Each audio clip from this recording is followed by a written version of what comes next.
Oke, kita langsung aja bahas topik yang lagi panas banget nih. Kenapa sih anak muda sekarang kok susah banget dapat kerja?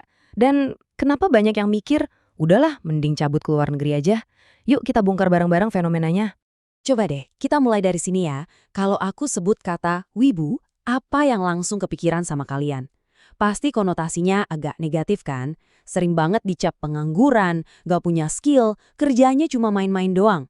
Tapi pertanyaannya, ini beneran cuma stereotip doang? Atau jangan-jangan ada masalah yang jauh lebih gede di baliknya? Dan ternyata, kondisi kayak gini tuh ada istilah resminya loh di dunia sosioekonomi, namanya NEET. Itu singkatan dari Not in Education, Employment, or Training. Jadi ini bukan sekedar cep atau julukan main-main loh, tapi beneran sebuah kategori buat anak muda yang nggak lagi sekolah, nggak kerja, dan juga nggak ikut pelatihan apapun. Intinya ya, mereka ini kayak terputus gitu dari sistem produktif. Dan angkanya ini jujur lumayan bikin kaget. Coba lihat deh. Menurut studi, ada 20,31% Zizi di Indonesia yang masuk kategori NEET. Itu sekitar 1/5 loh, 1 dari 5 anak muda Zizi. Ini artinya masalahnya bukan lagi soal 1 2 orang, tapi udah jadi fenomena sosial yang gede banget.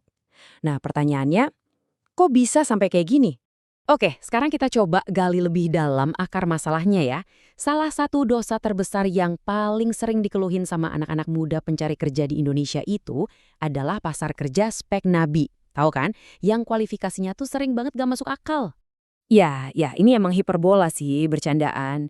Tapi kutipan ini tuh kena banget kan, bener-bener nangkep rasa frustrasinya para job seeker. Rasanya tuh kayak perusahaan nyari manusia super yang nggak mungkin ada. Umur harus muda, tapi pengalaman kerjanya harus puluhan tahun. Gimana ceritanya coba? Kayak disuruh mulai kerja dari sebelum lahir aja gitu. Nah, ini nih contoh nyatanya. Keren banget perbandingannya. Coba kita lihat 2 loker buat posisi yang mirip ya. Kru retail. Yang kiri ini dari Malaysia. Lihat deh, isinya jelas. Tugasnya apa, jam kerjanya gimana, dapat benefit apa. Jelas banget. Terus lihat yang kanan. Dari Indonesia, isinya batasan semua. Usia maksimal 25, nggak boleh lagi kuliah atau niat kuliah, harus mau kerja sampai malam. Terus benefitnya nggak disebutin sama sekali. Jomplang banget kan? Nggak cuma soal kualifikasi yang aneh-aneh, ada lagi nih masalah lain. Istilahnya one man army. Kebayangkan maksudnya? Ini tuh tren di mana perusahaan pengennya satu karyawan bisa ngerjain tugas yang harusnya dikerjain satu tim penuh. Contoh paling gampangnya, lihat deh. Posisi social media spesialis. Di Indonesia tuh sering banget ini bukan cuma satu kerjaan. Satu orang disuruh mikirin strategi, sekaligus jadi yang ngambil video, terus ngedit videonya, dia juga yang nulis caption dan ngepost. 4 peran bro, dibebanin ke satu orang. Gajinya ya seringnya nggak sepadan sama sekali. Makanya sampailah kita ke pertanyaan pamungkas ini. Dengan semua tuntutan yang gila-gilaan tadi, muncullah pertanyaan sarkas ini. Ini sebenarnya nyari karyawan apa nyari nabi sih? Dan ini benar-benar puncak dari segala keresahan para pencari kerja. Nah, karena pasar kerjanya sesulit itu, akhirnya muncul deh fenomena baru atau semacam mentalitas yang kita kenal sebagai kabur dulu. Jadi idenya adalah, ya udah, solusi terbaiknya cari kesempatan di luar negeri aja. Dan kutipan ini menurutku ngejelasin semuanya. Jadi pilihan buat kerja di luar negeri itu seringkali bukan karena nggak cinta sama negaranya sendiri, bukan itu. Tapi lebih ke reaksi yang ya logis aja, sangat rasional. Ngelihat kondisi di dalam negeri yang penuh tekanan dan tuntutannya nggak realistis. Nah, disinilah letak ironinya. Dan ini ironis banget sih.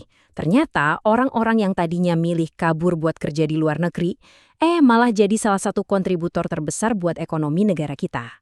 Coba deh, lihat angkanya. 230 triliun rupiah. Itu jumlah devisa alias pemasukan mata uang asing yang disumbangin sama para tenaga kerja Indonesia kita setiap tahun. Gila gede banget kan angkanya?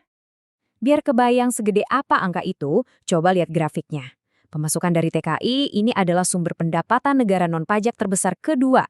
Cuma kalah dari ekspor migas. Ironis banget gak sih? Orang-orang yang ngerasa nggak dapat tempat di sini, malah jadi salah satu pilar utama ekonomi negara dari luar. Oke, tadi kita udah bahas soal sistemnya dan dampaknya ya.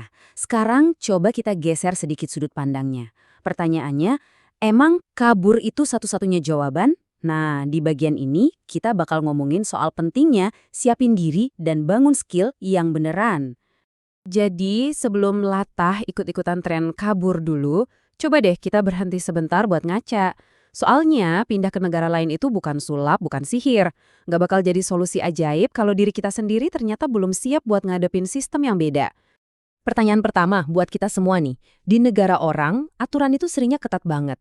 Hal sepele deh, kayak buang sampah pada tempatnya. Mungkin di sini kita suka nyepelein kan? Di sana, itu wajib hukumnya. Siap nggak kita buat disiplin kayak gitu? Lanjut, pertanyaan kedua. Gimana soal ketertiban di jalan? Di banyak negara maju, aturan lalu lintas itu saklek banget. Nggak ada tuh cerita nerobos lampu merah atau lawan arah. Siap nggak kita ninggalin kebiasaan satset di jalan dan ikutin budaya berkendara yang jauh lebih tertib? Dan yang terakhir, ini yang paling nusuk sih. Siap nggak kita ngadepin aturan dan konsekuensinya tanpa ada uang damai atau negosiasi?